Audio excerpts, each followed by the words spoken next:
And when he walked out to the audience with his physique and his voice, "My name is Coach Trey and we're going to have a great workout today," the entire audience, their eyes lit up, the room was energized, and I was furious. One of the best lessons I ever learned in my leadership and coaching career is how to check my ego, and I'll tell you how it happened.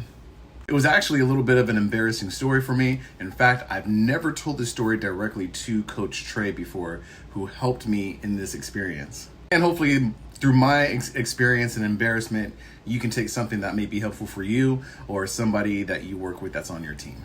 Here's the story.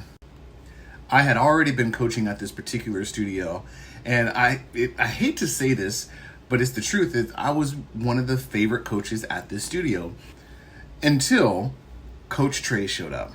Now, Coach Trey had come into the studio, and he came with a following of people that loved him. And when he showed up, he made an impression that was impactful.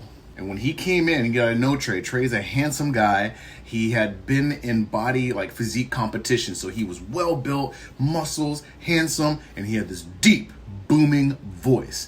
And when he walked out to the audience with his physique and his voice, "My name is Coach Trey and we're gonna have a great workout today," the entire audience, their eyes lit up, the room was energized, and I was furious. I instantly saw how he was able to captivate a room so quickly, quicker than I ever did. The look of jealousy must have been written all over me, because one of my good friends, Carla, just looked at me. She says, "Looks like you're worried about being the favorite coach in this studio."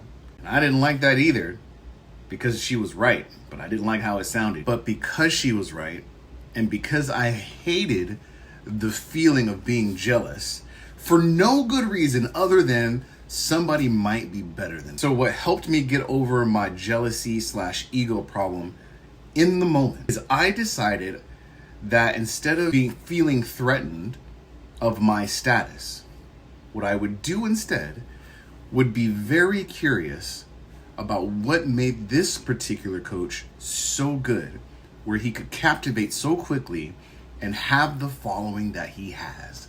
That was one of the best things I ever did in my coaching career, one of the best lessons I've ever learned.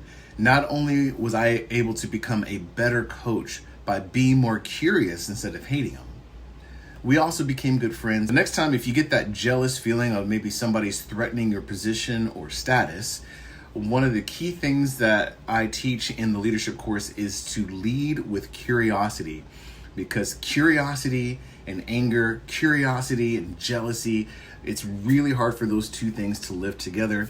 And in fact, if you lead with curiosity, you might find yourself better for doing so, as well as your relationship with the other person.